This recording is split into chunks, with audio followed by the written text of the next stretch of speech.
Sensational. And subscribe. Like, comment, and subscribe. Like, comment, and subscribe.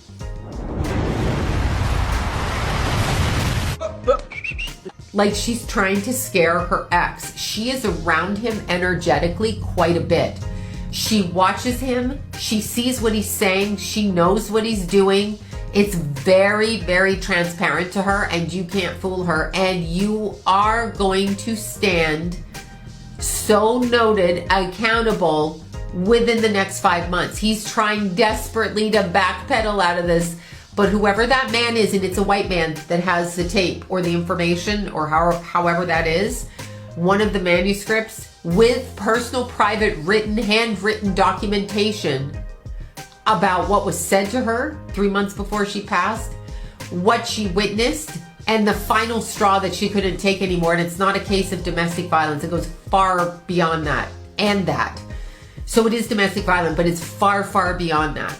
So she goes in a completely different scope. 5 months. The time is being marked. 5 months. So this is June, July, August, September, October, November. I'm going for November 15th. Or right around there. It's coming out. It will not be, you cannot keep this. She's literally, you cannot stop the treat. Him agreeing to pay Cassie off, the others are coming behind until there's a complete and utter takedown of P.Diddy and his 3 right-hand men, okay? 3. So there's going to be a takedown that comes in with that, and he's going to try to step away. He's... Look at him. He's so nervous. He knows that the heat is coming down. His past is catching up. The truth has come to the light. You cannot hide and think from the truth. The truth will come. He's been rich his whole life. He's been rich his whole life. He's been running stuff over the years, but he's been doing a lot about and about it's now up with him. Now all of the figures are coming to the light. All of the figures are coming to the light. What is he going to do now? What is he going to do now?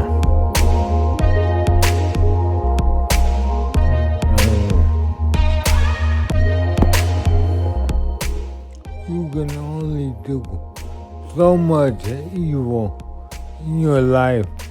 You can't hide all proof. Biggie ain't here, so Big can't give you no receipts. He dead. Craig Mack can't give you receipts. He dead. What are you talking about? I came here, I opened up the doors. So you saying you don't steal from artists is what you saying? Never. So how does a narrative like that happen with so many different people? We was like a group. You know what I'm saying? Right. You ain't want to see no Puff without Mace or Mace without Puff. When you saw him, you saw me, him. Music mogul P. Diddy has once again found himself caught up in the messy controversy around the unsolved murder of iconic rapper Tupac Shakur.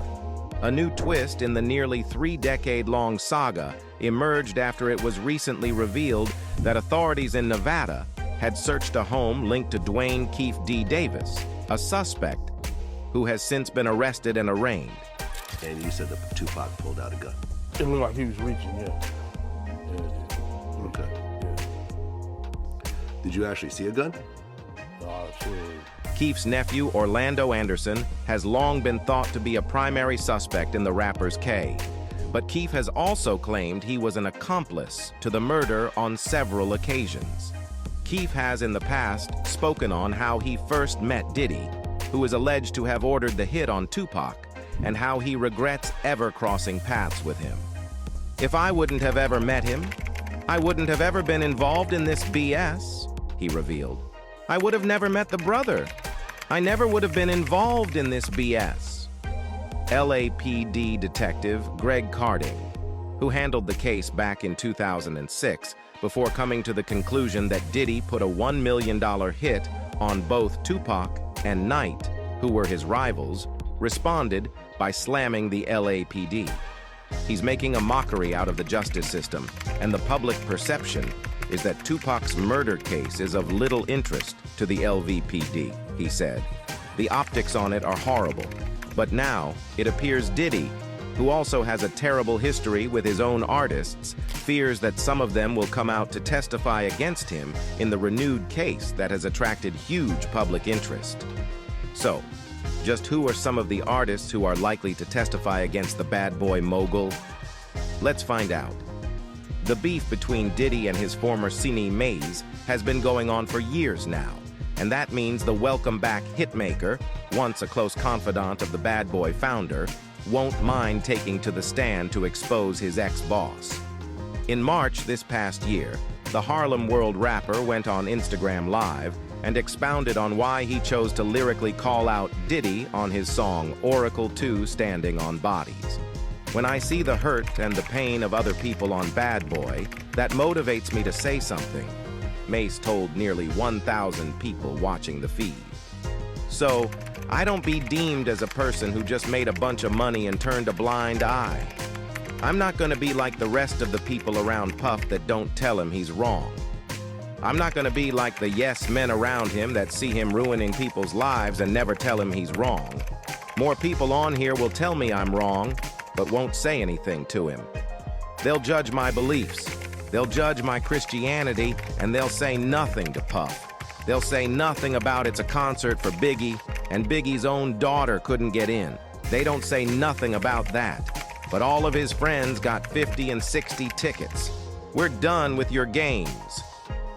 Mace seemingly came out of nowhere with shots aimed at Puff on the new song. He doesn't name Puff, but his bars are clearly directed toward the bad boy founder.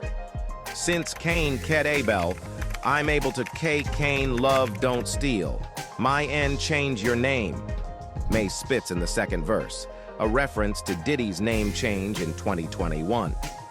Yeah, I'm just a Harlemen reppin' down a Vegas strip with my own Suge-U from Mount Vernon, and go and rep your own hood, Maze later spits. I'm not hating on your Billy Worth right now. I'm only saying what you really work. You ain't no architect, you just a N who knows how to market death. Go pay his mother what she really worth. N. Clearly, the rapper knows a thing or two about Diddy's crimes, and from how bitter he is, the I'll be missing you crooner should be worried about what Maze may tell the authorities. Mace is formerly one of Bad Boy's biggest artists, releasing his multi-platinum debut album, Harlem World, in 1997, and the follow-up, Double Up, 2 years later. He later retired from rap to take on a life as a preacher, but returned to the game in 2004 with the LP Welcome Back. In the years since, Mace has released music sporadically, including the 2017 Cameron disc, The Oracle. Like several former Bad Boy artists, Mace openly held a grudge against Puff due to the CEO's alleged shady business practices. In 2020, the rapper claimed Diddy refused a $2 million payment. Mace offered to repurchase his publishing from the... He had caught me texting another man. We was in Miami, and it got really crazy that time. We was upstairs, and he had like, we were in his closet, and he like pushed me, and I fell to the ground, and then he like stood over me. So I was like laying on my back, and he stood over me, and he started like punching me like this. Like, he avoided my face, but he like started punching me like on the side of my head, and I was just like covering my face. And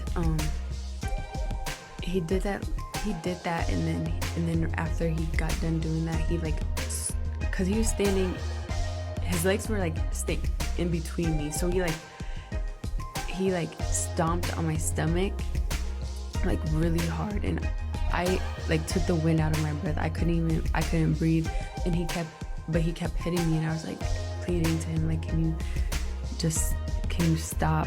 I can't breathe. And he like stopped for a little bit. He like grabbed my hair from the back and like was like punching the back of my head, cause he was just avoiding my face when he was like hitting me.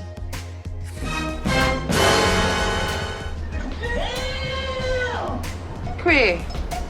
Bye, Felicia. Be the best you can be. Love your family, love your friends.